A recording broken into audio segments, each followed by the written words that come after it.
మొదటి దినవృత్తాంతముల గ్రంథము 23వ అధ్యాయము. దావీదు ఏండ్లు నిండిన వృద్ధుడాయను గనుక అతడు తన కుమారుడైన సొలొమోనును ఇశ్రాయేలీయుల మీద రాజుగా నియమించెను. మరియు అతడు ఇశ్రాయేలీయుల అధిపతులందరినీ, యాజకులను, లేవీయులను సమకూర్చెను. అప్పుడు లేవీయులు 30 సంవత్సరములు మొదలుకొని అంతకు పై వయస్సు గలవారు కవెలలో చేర్చబడిరి. వారి సంఖ్య 38,000 పురుషులు. వీరిలో 24,000 మంది యెహోవా మందిరపు పని విచారించువారుగాను, 6,000 మంది అధిపతులుగాను, న్యాయాధిపతులుగాను ఉండిరి. 4,000 మంది ద్వారపాలకులుగా నియమింపబడిరి. మరి 4,000 మంది స్తుతి చేయు నిమిత్తమై దావీదు చేయించిన వాద్య విశేషములతో యెహోవాను స్తుతించువారుగా నియమింపబడిరి. గెర్షోను, కహాతు, మెరారీయులు అను లేవీయులలో దావీదు వారిని వరుసలుగా విభాగించెను. గెర్షోనీయులలో లద్దాను, షిమి అనువారుండిరి. లద్దాను కుమారులు 3: పెద్దవాడగు యెహీయేలు, జేతాము, యోవేలు. షిమీ కుమారులు 3: షెలోమీతు, హజీయేలు, హారాను. వీరు లద్దాను వంశము యొక్క పితరుల పెద్దలు. యహతు, జీనా, యూషు, బెరీయా అను 4 షిమీ కుమారులు. యహతు పెద్దవాడు, జీనా రెండవవాడు. యూషునకును బెరీయాకును కుమారులు అనేకులు లేకపోయిరి గనుక తమ పితరుల ఇంటివారిలో వారు ఒక్క వంశముగా ఎంచబడిరి. కహాతు కుమారులు 4: అమ్రాము, ఇస్హారు, హెబ్రోను, ఉజ్జీయేలు. అమ్రాము కుమారులు అహరోను, మోషే. అహరోనును అతని కుమారులను నిత్యము అతి పరిశుద్ధమైన వస్తువులను ప్రతిష్ఠించుటకును, యెహోవా సన్నిధిని ధూపము వేయుటకును, ఆయన సేవ జరిగించుటకును, ఆయన నామమును బట్టి జనులను దీవించుటకును ప్రత్యేకింపబడిరి. దైవజనుడగు మోషే సంతతి వారు లేవి గోత్రపు వారిలో ఎంచబడిరి. మోషే కుమారులు గెర్షోము, ఎలీయెజరు. గెర్షోము కుమారులలో షెబూయేలు పెద్దవాడు. ఎలీయెజరు కుమారులలో రెహబ్యా అను పెద్దవాడు తప్ప ఇక కుమారులు అతనికి లేకపోయిరి.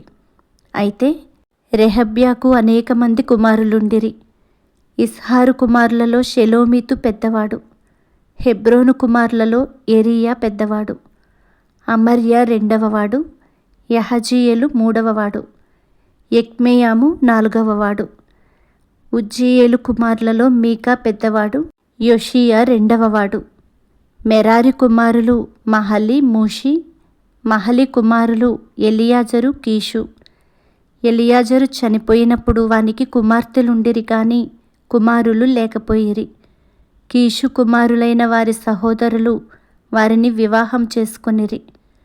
మూషి కుమారులు 3: మహలి, ఏదెరు, యెరీమోతు.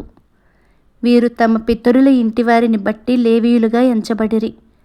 పితరుల ఇండ్లకు పెద్దలైన వీరు 20 సంవత్సరములు మొదలుకొని అంతకు పై వయస్సు గలవారై తమ తమ పేరుల లెక్క ప్రకారము ఒక్కొక్కరుగా నెంచబడి యెహోవా మందిరపు సేవ చేయు పనివారై ఉండిరి. ఇశ్రాయేలీయుల దేవుడైన యెహోవా తన జనులకు నెమ్మది దయచేసి ఉన్నాడు గనుక వారు నిత్యము యెరూషలేములో నివాసము చేయుదురనియు, లేవీయులు కూడా ఇక మీదట గుడారమునైనను దాని సేవ కొరకైన ఉపకరణములనైనను మోయ పనిలేదనియు దావీదు సెలవిచ్చెను.